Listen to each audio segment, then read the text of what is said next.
നമസ്കാരം, astro life മലയാളത്തിലേക്ക് ഏവർക്കും സ്വാഗതം. ജ്യോതിഷത്തിൽ ഏറ്റവും വലിയ അനുഗ്രഹമായി കരുതുന്ന ദേവഗുരുവായ വ്യാഴം തന്റെ മിഥുന രാശിയിലെ സഞ്ചാരം അവസാനിപ്പിച്ച് കർക്കടകം രാശിയിലേക്ക് പ്രവേശിക്കുകയാണ്. കർക്കടകം രാശിക്കാരെ സംബന്ധിച്ചിടത്തോളം ഈ വ്യാഴമാറ്റം ജീവിതത്തിൽ വളരെ വലിയ മാറ്റങ്ങൾ കൊണ്ടുവരുന്ന ഒന്നാണ്. കാരണം വ്യാഴം നിങ്ങളുടെ സ്വന്തം രാശിയിലേക്ക് തന്നെയാണ് എത്തുന്നത്. ഇതിനെ ജ്യോതിഷത്തിൽ ജന്മവ്യാഴം എന്ന് വിളിക്കുന്നു. പൊതുവെ ജന്മവ്യാഴം വന്നാൽ കഷ്ടപ്പാടായിരിക്കും, ബുദ്ധിമുട്ടായിരിക്കും എന്ന് പലരും പറഞ്ഞു നിങ്ങളെ ഭയപ്പെടുത്തിയിട്ടുണ്ടാകാം. എന്നാൽ കർക്കടകം രാശിയുടെ കാര്യത്തിൽ ഒരു പ്രത്യേകതയുണ്ട്. വ്യാഴത്തിന് ഏറ്റവും ബലമുള്ള, അതായത് ഉച്ചസ്ഥിതി കൈവരുന്ന രാശിയാണ് കർക്കടകം. അതുകൊണ്ട് തന്നെ മറ്റ് രാശിക്കാർക്കുണ്ടാകുന്നത് പോലുള്ള കഠിനമായ ദോഷങ്ങൾ കർക്കടകത്തിനുണ്ടാകില്ല.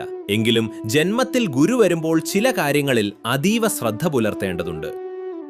കർക്കടകം രാശിയിൽ വരുന്ന പുണർത്തം, അവസാനകാൽ, പൂയം, ആയില്യം എന്നീ 3 നക്ഷത്രക്കാർക്ക് ഈ ജന്മവ്യാഴ കാലഘട്ടം വ്യക്തിപരമായി എങ്ങനെയൊക്കെ ബാധിക്കും? ഓരോ നക്ഷത്രക്കാരും വ്യക്തിപരമായി ചെയ്യേണ്ട പ്രത്യേക പരിഹാരങ്ങൾ എന്തൊക്കെയാണ്? നമുക്ക് വിശദമായി നോക്കാം. ജന്മവ്യാഴത്തിന്റെ പൊതുവായ ദൃഷ്ടിഫലങ്ങൾ. ഓരോ നക്ഷത്രഫലങ്ങളിലേക്ക് കടക്കുന്നതിന് മുൻപ് ജന്മവ്യാഴം നിങ്ങൾക്ക് തരുന്ന വലിയൊരു അനുഗ്രഹം മനസ്സിലാക്കണം. വ്യാഴം നിൽക്കുന്ന സ്ഥാനത്തേക്കാൾ നോക്കുന്ന സ്ഥാനങ്ങൾക്കാണ് ബലം കൂടുതൽ. ജന്മരാശിയിലിരിക്കുന്ന വ്യാഴം നിങ്ങളുടെ 5, 7, 9 ഭാവങ്ങളെയാണ് നോക്കുന്നത്. 5ാം ഭാവദൃഷ്ടി. കുട്ടികളില്ലാതെ വിഷമിക്കുന്നവർക്ക് സന്താനഭാഗ്യമുണ്ടാകാനും പ്രേമവിവാഹങ്ങൾക്ക് അനുകൂല സാഹചര്യം വരാനും ഇത് സഹായിക്കും.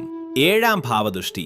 വിവാഹം നീണ്ടുപോയവർക്ക് നല്ല ആലോചനകൾ വരാനും ദാമ്പത്യത്തിലെ അകൽച്ച മാറി ഒന്നാകാനും ഇത് വഴി തുറക്കും.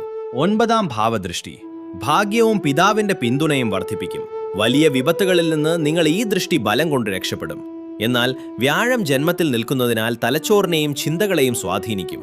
അനാവശ്യമായ മാനസിക സമ്മർദ്ദം, തെറ്റായ തീരുമാനങ്ങൾ എടുക്കാനുള്ള പ്രവണത, ആത്മവിശ്വാസക്കുറവ് എന്നിവ ഉണ്ടാകാം. ഇനി നമുക്ക് ഓരോ നക്ഷത്രക്കാരുടെയും വിശദമായ ഫലങ്ങളും അവർ ചെയ്യേണ്ട പ്രത്യേക പരിഹാരങ്ങളും നോക്കാം. നക്ഷത്രപ്രകാരമുള്ള വിശദമായ ഫലങ്ങളും പ്രത്യേക പരിഹാരങ്ങളും. പുണർതം നക്ഷത്രം, അവസാന കാൽഭാഗം. വിശദമായ ഫലം. പുണർതം നക്ഷത്രക്കാർക്ക് ഈ വ്യാഴമാറ്റം സമ്മിശ്രമായ ഫലങ്ങളാണ് നൽകുക. ജന്മവ്യാഴത്തിന്റെ സ്വാധീനം മൂലം നിങ്ങളുടെ മുൻകോപം നിയന്ത്രണാതീതമാകാൻ സാധ്യതയുണ്ട്. ചെറിയ കാര്യങ്ങൾക്ക് പോലും പങ്കാളിയുമായോ സുഹൃത്തുക്കളുമായോ വഴക്കിടാം. സാമ്പത്തിക കാര്യങ്ങളിൽ വലിയ തുകകൾ ഇൻവെസ്റ്റ് ചെയ്യുമ്പോൾ 2 തവണ ആലോചിക്കുക. ആർക്കും ജാമ്യം നിൽക്കരുത്. എന്നാൽ പോസിറ്റീവായി നോക്കിയാൽ ഭൂമി സംബന്ധമായ ഇടപാടുകളിൽ ലാഭമുണ്ടാകും. പുതിയ വീട് പണിയാൻ ആഗ്രഹിക്കുന്നവർക്ക് തടസ്സങ്ങൾ മാറി കാര്യങ്ങൾ നടക്കും. ജോലിയിൽ സ്ഥലം മാറ്റത്തിന് ശ്രമിക്കുന്നവർക്ക് അനുകൂലമായ ഉത്തരവ് ലഭിക്കും. പ്രത്യേക പരിഹാരങ്ങൾ. പുണർത്തം നക്ഷത്രക്കാർ വ്യാഴത്തിന്റെ ദോഷം കുറയ്ക്കാൻ വ്യാഴാഴ്ച ദിവസങ്ങളിൽ മഹാവിഷ്ണു ക്ഷേത്രത്തിൽ പുരുഷസൂക്ത പുഷ്പാഞ്ജലി നടത്തുന്നത് ഏറ്റവും ഉത്തമമാണ്. കൂടാതെ ദിവസവും രാവിലെ വീട്ടിൽ വിളക്ക് കൊളുത്തി ഓം നമോ നാരായണായ ജപിക്കുക. കൂട്ടത്തിൽ നിങ്ങളുടെ ജന്മനക്ഷത്ര ദിവസം ശാസ്താക്ഷേത്രത്തിൽ നീരാഞ്ജനം കഴിക്കുന്നതും കോപവും തടസ്സങ്ങളും മാറാൻ സഹായിക്കും. പൂയം നക്ഷത്രം, വിശദമായ ഫലം. പൂയം നക്ഷത്രക്കാരെ സംബന്ധിച്ചിടത്തോളം തൊഴിൽ മേഖലയിലാണ് ജന്മവ്യാഴം കൂടുതൽ സ്വാധീനിക്കുക. ജോലിസ്ഥലത്ത് നിങ്ങളുടെ മേലുദ്യോഗസ്ഥരുമായി അഭിപ്രായ വ്യത്യാസങ്ങൾ ഉണ്ടാകാൻ സാധ്യതയുണ്ട്.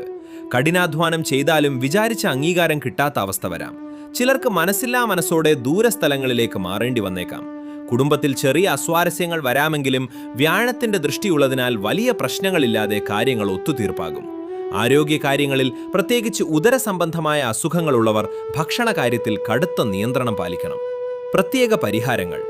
പൂയം നക്ഷത്രക്കാർ ശനി വ്യാഴദോഷങ്ങൾ ഒരുപോലെ കുറയ്ക്കാൻ ശ്രമിക്കണം. ഇതിനായി വ്യാഴാഴ്ചകളിൽ ശിവക്ഷേത്രത്തിൽ ധാരയോ പിൻവിളക്കോ വഴിപാടായി നടത്തുക. ഒപ്പം വ്യാഴാഴ്ചകളിൽ പച്ചക്കറി മാത്രം കഴിക്കുക. വ്രതം നോൽക്കുക. സാധുക്കളായ ആളുകൾക്ക് അന്നദാനം നടത്തുന്നതും നക്ഷത്ര ദിവസം വിഷ്ണു സഹസ്രനാമം ശ്രവിക്കുന്നതും തൊഴിലിലെ തടസ്സങ്ങൾ മാറ്റാൻ സഹായിക്കും. ആയില്യം നക്ഷത്രം, വിശദമായ ഫലം. ആയില്യം നക്ഷത്രക്കാർക്ക് ജന്മവ്യാഴം മാനസികമായ അസ്വസ്ഥതകളാണ് കൂടുതൽ നൽകുക. എപ്പോഴും ഒരു അനാവശ്യ ഭയം അല്ലെങ്കിൽ നെഗറ്റീവ് ചിന്തകൾ നിങ്ങളെ അലട്ടിയേക്കാം. വിദ്യാർത്ഥികൾക്ക് പഠനത്തിൽ ശ്രദ്ധ കേന്ദ്രീകരിക്കാൻ ബുദ്ധിമുട്ട് നേരിടും. വിദേശയാത്രയ്ക്ക് ശ്രമിക്കുന്നവർക്ക് പേപ്പർ വർക്കുകളിൽ അപ്രതീക്ഷിത തടസ്സങ്ങൾ വരാം. പക്ഷേ സാമ്പത്തികമായി വലിയ തകർച്ചകൾ ഉണ്ടാകില്ല. വിചാരിക്കാത്ത ചില വഴികളിലൂടെ ധനലാഭം ഉണ്ടാകും. മുൻപ് മുടങ്ങിക്കിടന്ന ബിസിനസ് പ്ലാനുകൾ പതുക്കെ പുനരാരംഭിക്കാൻ സാധിക്കും. പങ്കാളിയുടെയും മാതാപിതാക്കളുടെയും ആരോഗ്യത്തിൽ കൂടുതൽ ശ്രദ്ധ കൊടുക്കുക. പ്രത്യേക പരിഹാരങ്ങൾ.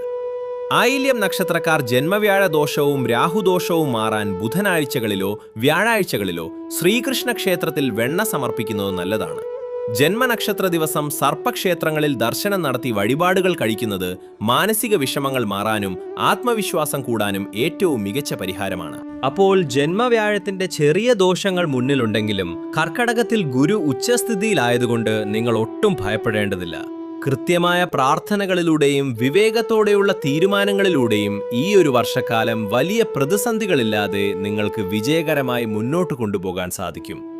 ഈ വീഡിയോയിൽ പറഞ്ഞ കാര്യങ്ങൾ നിങ്ങൾക്ക് ഉപകാരപ്രദമായി എന്ന് വിശ്വസിക്കുന്നു. വീഡിയോ ഇഷ്ടമായെങ്കിൽ തീർച്ചയായും ലൈക്ക് ചെയ്യാനും നിങ്ങളുടെ സുഹൃത്തുക്കളിലേക്ക് ഷെയർ ചെയ്യാനും മറക്കരുത്. കർക്കടകം രാശിയിലുള്ള നിങ്ങളുടെ നക്ഷത്രം പുണർത്തമാണോ, പൂയമാണോ, അതോ ആയില്യമാണോ എന്ന് താഴെ കമന്റ് ബോക്സിൽ രേഖപ്പെടുത്തുമല്ലോ. ഒപ്പം നിങ്ങൾ ഇപ്പോൾ അനുഭവിക്കുന്ന പ്രധാന ബുദ്ധിമുട്ടുകൾ കൂടി പങ്കുവച്ചാൽ അതിനുള്ള പരിഹാരങ്ങൾ അടുത്ത വീഡിയോകളിൽ ഉൾപ്പെടുത്താൻ ശ്രമിക്കാം. കൂടുതൽ കൃത്യതയാർന്ന ജ്യോതിഷ വിശകലനങ്ങൾക്കായി ആസ്ട്രോ ലൈഫ് മലയാളം ഇപ്പോൾ തന്നെ സബ്സ്ക്രൈബ് ചെയ്യുക. അടുത്ത വീഡിയോയിൽ നമുക്ക് രാശിചക്രത്തിലെ അടുത്ത രാശിയായ ചിങ്ങരാശിയുടെ വ്യാഴമാറ്റ അത്ഭുത ഫലങ്ങളുമായി വീണ്ടും കാണാം. എല്ലാവർക്കും നല്ലൊരു കാലഘട്ടം ആശംസിക്കുന്നു. നന്ദി, നമസ്കാരം.